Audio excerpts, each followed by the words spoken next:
This video is a sponsored video. I got a free copy of Ember, Foundry VTT's new premium module, to do this little unboxing video for you guys, and I am super pumped about it. That said, all opinions on Ember are my own. And a side note, I actually asked them about this, which is this whole side story that we could definitely get into. I'll start with me actually walking through it, which you'll see I'll be in a different outfit because this is a different day that I'm filming stuff. And then I'll meet you back here later.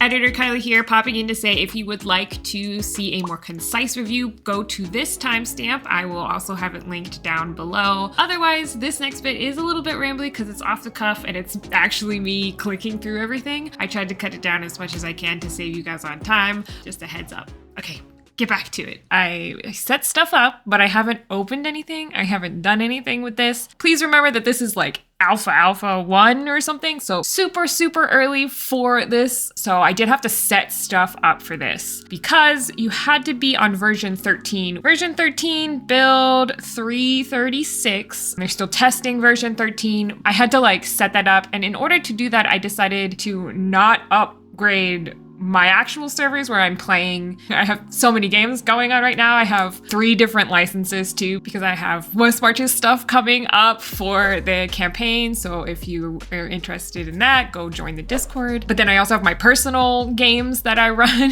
So I wanted to make sure that I didn't mess that up. Kind of just reinstalled a local version on my computer so that I would be able to kind of test this out. I would highly recommend setting it up like that, just in case, because you never know with those not fully released versions what kind of bugs you might encounter. Always play it safe. Let's just get in. Sorry, I'm so excited. Okay, cool. I don't think I even turned the module on, so we might have to do that first. Yeah.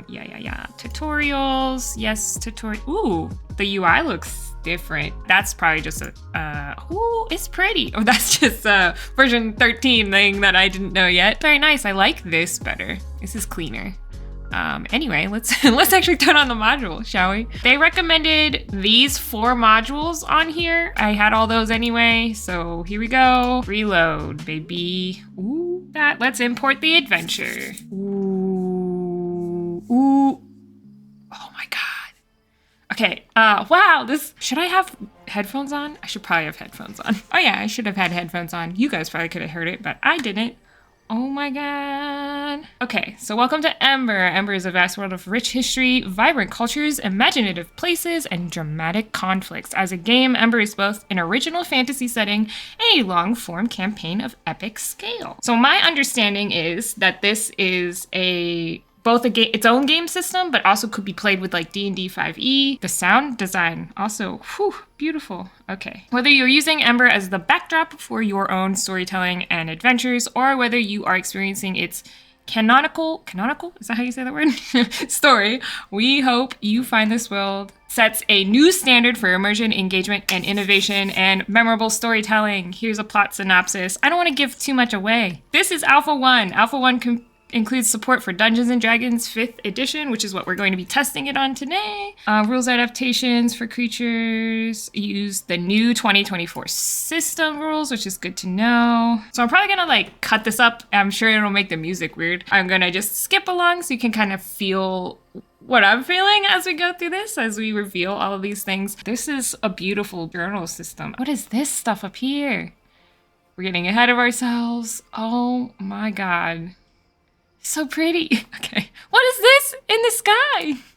It's like moving. Okay. Right. Setting introduction. Let's go. Setting compendium for players interested in learning more. So we've got a lot of things going on here. It's a tower back. Excuse me. Make these small here for a second. I don't know if people knew you could do that. What is this in the back here? I like that it's full screen. You know how in normal Foundry, like you put a map on there and then you have just a background of darkness or whatever color you pick? This makes it more immersive, I will have to say. Let's look at some of these things. Let's learn about the cosmos a little bit. I don't want to dive too much into this. Yeah, so they have all of these different journals about the cosmos. Ember, oh my god. This is going to be a lot of me reading So I'm not gonna put you guys through all of that, but reading about their world, look at how extensive this is though, guys. Like, look at, they have the deities here, elder gods, outer gods, sovereign, shared god, or shard gods, I can read. Godlike beings, pantheons, like what is all this is crazy. Oh my god, they have like artwork for the moons. Oh, some stuff under construction, but that's fine. Holy cow. They really went all out on the lore, and you can tell. That's impressive, to say the least. And it's not even finished. This in the background, I know it's probably this tower, right? This reminds me of Halo. Create a character? Can we do that? What are all these? Okay. Ooh, I'm gonna just click on stuff. This is probably not what they wanted you to do. Click on all the things willy-nilly. Oh my god, look at this artwork. Okay, hopefully that's not a spoiler. Could be a spoiler. Oh, Jesus. Very Ganondorf vibes there for a second. I don't know why. Can I just create an actor? Let's just, what's, character name. Was it always like this? You could click a folder like that? Did it always look like this? Something seems different. Ooh. Oh god. I didn't realize we were gonna be here for 500 years. If the devs are watching, I found a typo here. There's a sense. Anyway, I'm gonna continue reading all the ancestries. This is probably one of the hardest decisions I've made all day. All of these ancestries are one, they're just all so different from each other. All of them have such different, unique characteristics to them. The artwork, like, look at this. Look at this. All of these artworks are different, but they still have the same style, which is, you know, key, but like they are all different. They all have different traits, features, spells, like even look at this human. This is that guy. I'm gonna go with this one, the Fae.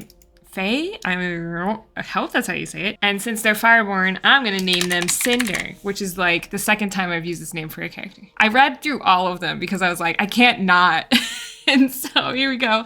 My favorite so far, although I was like torn. I also kind of liked the Thornling because I thought it was really cute. It felt very, this whole process right now is feeling very MMO-like. I don't know if you were gonna get into WoW again, you start creating a character. Like it feels like that. I only played WoW a little bit, so maybe I'm not the best to judge for that, but okay, these are at least familiar. Small size back there. I had to get earbuds and I adjusted the desktop audio a bit, so maybe it won't be so crazy as I cut. I think we have to go with a druid because that's a jam. Oh, I guess this is why they had Tasha's, because of the artificer stuff.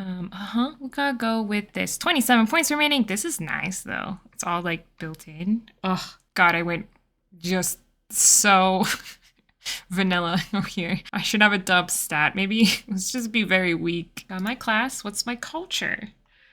Oh, my. Oh, these little pictures. I'll be back after I read all of this lore. Thematically, I'm gonna go with Lumek, because I hope that's how you pronounce it. I'm gonna botch all those because of cleansing fire in particular, but also because of my ancestry path. So I guess this is what? I guess this is like your background of sorts in D&D. So you guys can't hear it now, but music is really nice.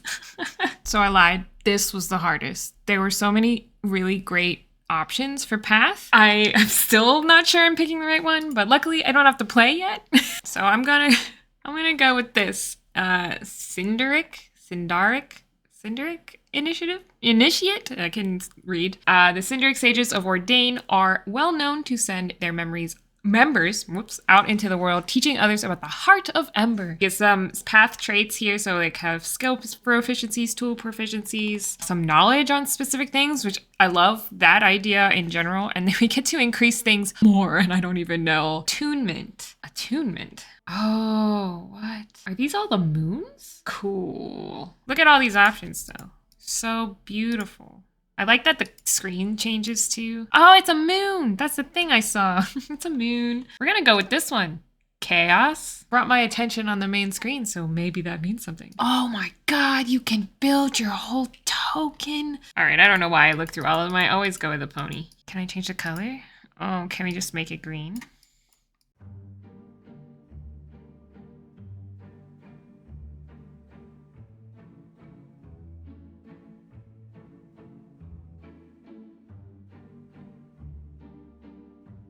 All right, I think we completed them. Wow, that was fun. Advancement, Druid, level. Oh, gotta pick my proficiencies. I'm guessing this will be in the whole character creation process eventually.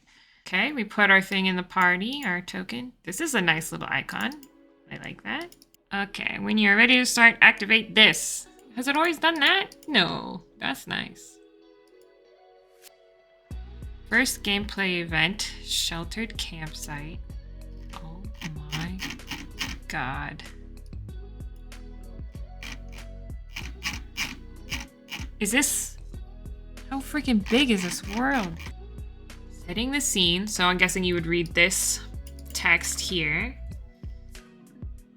So this is the first event of the main storyline. Story begins with a campfire tale that introduces some of Ember's lore and history. In this event, characters can learn about the Shattering, learn about Akon, one of Ember's moons, meet this guy, Agraban Swift, and this person, and Karist. Understand the caravan's current objective to reach the town of Helkaz. I like that everything's color-coded. That's super nice in here. I'm all about making my life easier as a GM to find things. Especially when it comes to digital tools. I think I've talked about this so many times, but it's easier for me to use a book because I can imagine where it is on a page than it is to look at a whole digital resource, because you could just scroll forever and find things. So when they color code it like this and they make visual differences in the actual text, that helps me so much, because then I'm like, I remember that thing that I'm looking for was in a blue text box, so then I can come in here and be like, okay, here it is, you know, or scan through everything really quickly and be like, well, that's green, that's yellow, that's green, here's a blue one. Having that visual difference is really good. Being aware that there are people like my husband who are colorblind, and so they can't see the difference between red and green. And sometimes he sees reds as like black, like it doesn't show up for him. But otherwise, I'm like all about this. I like, it says not completed up here. I like that you can click on everything in these journal entries. It makes that super easy for us. This is what the map actually looks like. Holy cow. Okay, something I have done is change the whole entire map so we can see it. But look at these different terrains and stuff. Oh, there's no people on here. Oh my god. He's like network of narrow, rugged canyon. Oh, there were sound effects. You guys couldn't hear it, but it sounded like a caravan. And the music changed. This would be great for my West Marches, this Hexcrawl mechanic stuff. I was actually looking at how to do this with some other things. I didn't actually move though. It moves. It's raining. Alright, Moonstone. Pops up at the bottom. Complete the discovery. Wow, that's pretty cool. Sheet. Okay. Codex. Oh my god. So you can keep journal entries here, quest logs, discoveries are in here. So here's the stuff that we found. There's a bestiary, characters we've met. That's the codex. Here's the world map. I just want to give people... Holy crap. Wait, where are we? Here's Ordain. Where were we? Oh my god. There's a whole nother... Holy crap. I think you could spend probably forever here and never explore everything. The Cosmos map. Just want to like run through some of these things. Uh-oh, is the world flat here?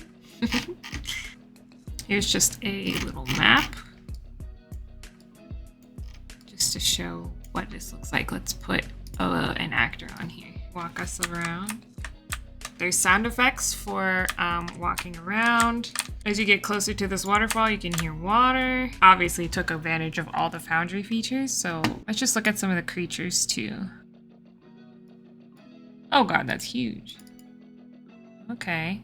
This new chat message down here at the bottom, innovative, and I like it. It actually makes more sense than trying to pop it out all the time, which is what I do anyway.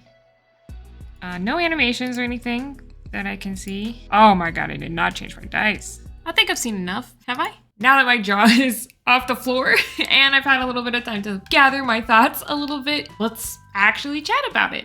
Shall we? First off, I can't believe that this is in alpha. Excuse me. Is a very well polished software and module. I don't know what I was expecting, but it wasn't a finished product, I guess. And obviously, I think it is super gorgeous. The design team and everybody who's working on both the UI, which I think part of that is from Foundry version 13, which is also A+ in the UI category there. The design as a whole by the team is so well done. So those people need a raise.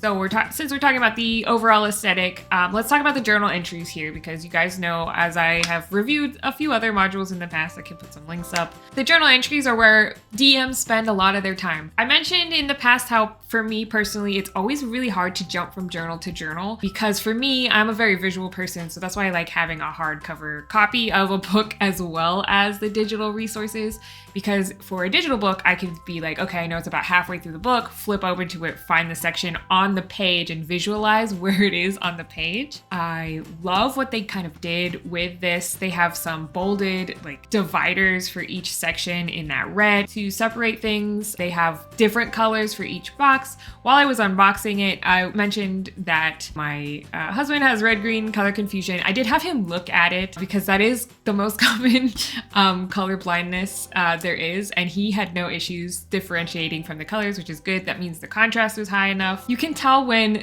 people are actually good at UI and design.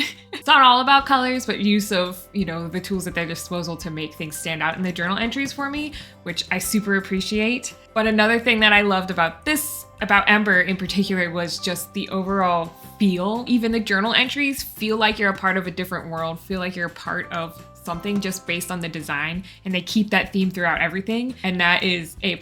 I love a good design, and that's one of top tier designs for Foundry modules for sure. Hubby is also a software engineer, so he knows the ins and outs. Not that he's an expert. He has, I think, like 15 years of experience by this point, so he does know a lot about this kind of stuff. When he took a look at it, he was like, the people on this team know what they're doing. When you can recognize that passion behind something like this without ever meeting the team. I haven't followed Ember's development as much as I'm sure a lot of other people have been following it, and I could still feel the love and the passion just based off the design, but also in all of the tiny little details. My husband did have one comment on the text. I liked it. I was like, oh, it's already kind of in a dark mode, because I put everything in dark mode, because who is trying to blind themselves while they read text? I don't know. Because everything's in dark mode, there are these sections in there that are for the DM to read aloud, and those are such a stark contrast to the rest of it, which is good in one way, right? It makes it stand out, but in the other way, it takes your eyes a second to adjust. At the end of the day, it's not the end of the world. You just have to give your eyes a second to adjust. He said it did make it hard for him to read between those two. I didn't even notice that while I was reading through it. And he was looking at it specifically with a design mind.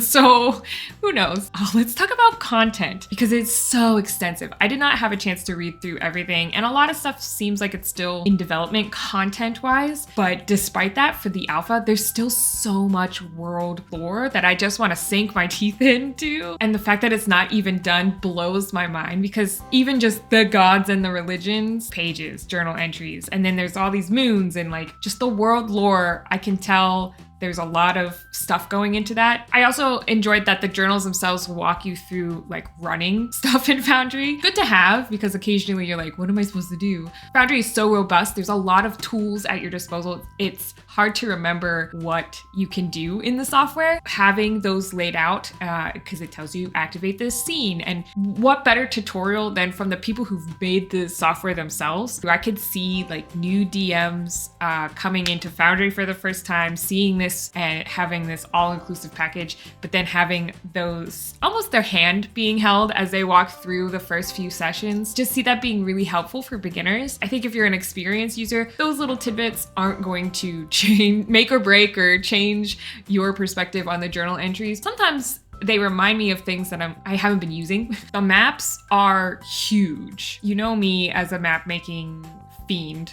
I love a good map, and I loved just the overall aesthetic, whoever the artists are, one, I want your asset packs, but two, it's just so beautiful. Playing around a little bit in the first little section, then I like zoomed out and I was like, holy moly. Both exciting. It's a little bit intimidating as well because it's like, oh my God, like there's so much you could do here. I could see then playing in this world over and over and over again to explore each hex. The region map with the hex crawl, I hope that they release that in version 13 so that I can build a hex crawl. If you've been following the channel at all, I'm putting together a West Marches campaign and I've been trying to figure out how to do a hex crawl in Foundry with exactly what they have created for this other one, with the time changing as you move through hexes, counting how speed and all of that. I love that when you hit a certain square, a little pop-up comes up and then it tells you like, oh, you've discovered this. So interactive, and I hope that they release that so I can build it for use that kind of thing for my West Marches, but I have a feeling it's going to be just in this module. For anybody comments, I do know the Ripper 93 has one and I've been using that one and it does similar things to that, but it'd be nice if it was just built in. I'm one of those girls who kind of, as much as I love using all these modules and really tailoring Foundry to my table, I like to have the least amount of modules that I can because I don't like troubleshooting all that stuff. I want it to be easy. I think that enthralled me more than normal because I've been looking at hex crawling modules and things lately, but I digress. Then of course there's the sound design. I'm pretty sure it's the tabletop RPG music. They have a module for music that I've used in the past. Not only is it just very good music, the thing is it's all built in. You don't have to change any playlist or switch to different music or anything. That is one of my flaws, is that we get into the battle and then I don't go over to the playlist and click the battle music. You know what I mean? For this one, it didn't matter where you were. It changes based on the scene, based on the mood, the time of day.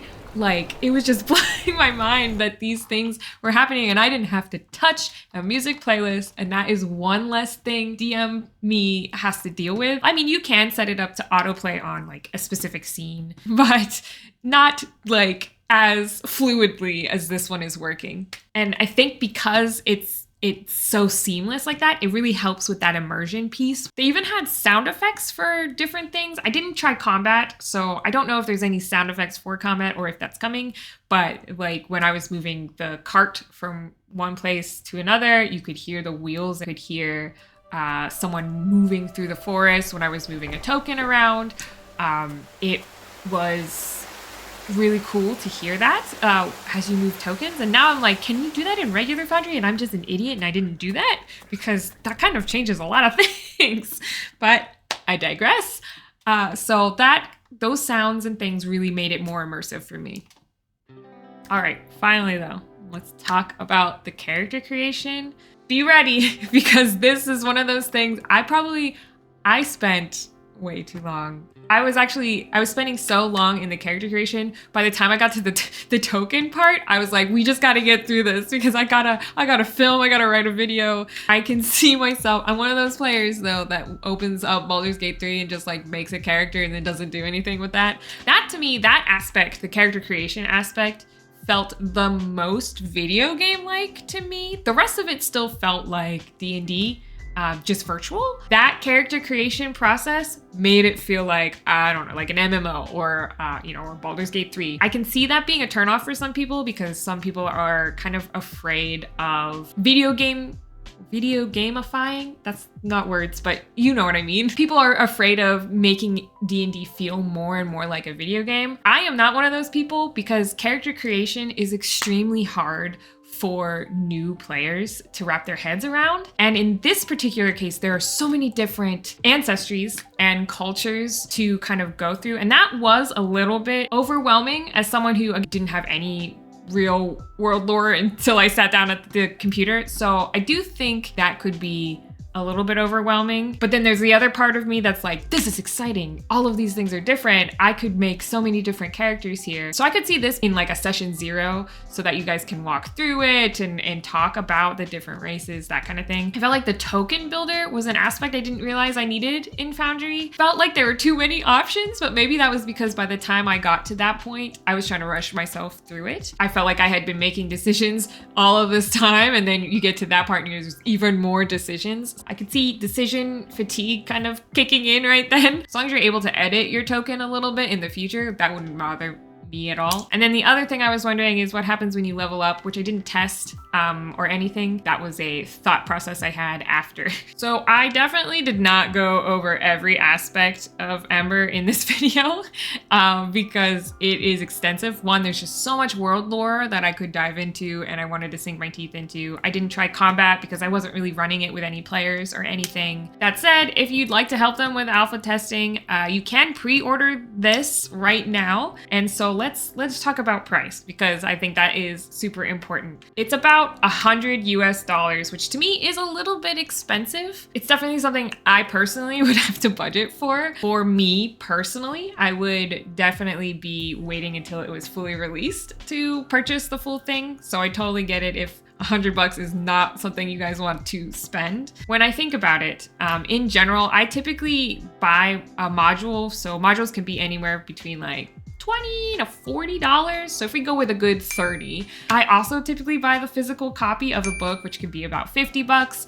And then usually they have supplemental books out there or map packs or something. And that's like another $40. So when you put it all together, I spend that much for a good module anyway. In this case, you would just spend it once and you get all of this, and it has probably like I run 3 or 4 campaigns in this with different groups or the same group, get hundreds of hours out of it. So to me, that justifies the cost a little bit. But again, it is still something I personally would have to budget for because you're not buying it piece by piece. You have to buy it all in one go. So I totally get it. And the other thing you have to consider too is you're saving time, right? There's not always music in other modules. So you have to like find that yourself and put that in there. Obviously, you're paying for the journals and the character creation aspect, which is not something any other module would be able to have. So when you consider all of those different pieces, to me, that justifies the cost. So a side tangent, I actually asked them. So they did not approach me. Someone asked me if I had reached out to them. And I was like, I don't reach out to people. It's that imposter syndrome where I don't really feel like I have much of a say in this tabletop realm yet. So, but in this case I did, and it was really cool because the founder, Andrew, actually answered. I know it's not like a big deal. We're all just people, but to me, I'm like, oh, cool. I'm big enough now that the founder actually is like, hey, we can work together. So I thought that was pretty cool. I've been doing Foundry videos for a couple years now. I mean, there are a couple that I do feel like I'm pretty proud of that I think help a lot of people, like my GM one. I'm working on a player's one as well. But to actually talk to the creator, even in just an email thread, kind of is a big deal, I guess. I don't know. Maybe it's not. I am so glad I got to do this. Overall, I am honestly looking forward to what the end product of Ember is going to look like. Most of the functionality is already been prepared from my understanding. So it's just mostly that world lore and any bug fixes and things like that. But I am so excited to see what it looks like when it's done. Let me know your thoughts on Ember in the comments below. Is there anything that you're looking forward to that I didn't mention? More insight into those things that I didn't cover. And keep in mind that it is an alpha, so they do have a whole Discord channel where they have like a whole looking for group thing. So if you want to play in Ember with people and test things out, you should probably check out their Discord. They didn't ask me to plug any of these things. I'm just giving you all the information because it makes sense to me to do that. So yeah, thank you guys so much for watching. I hope you enjoyed this video. I will see you guys in the next video. Bye! If you like what you're watching, consider supporting me on Patreon, the best way to support creators on YouTube. You can get behind the scenes, plus you can get ad-free versions of my videos. Also, live streams, there's shop discounts, hopefully some paper products coming out, definitely a magazine in the works. There's lots of stuff there. Link in the description.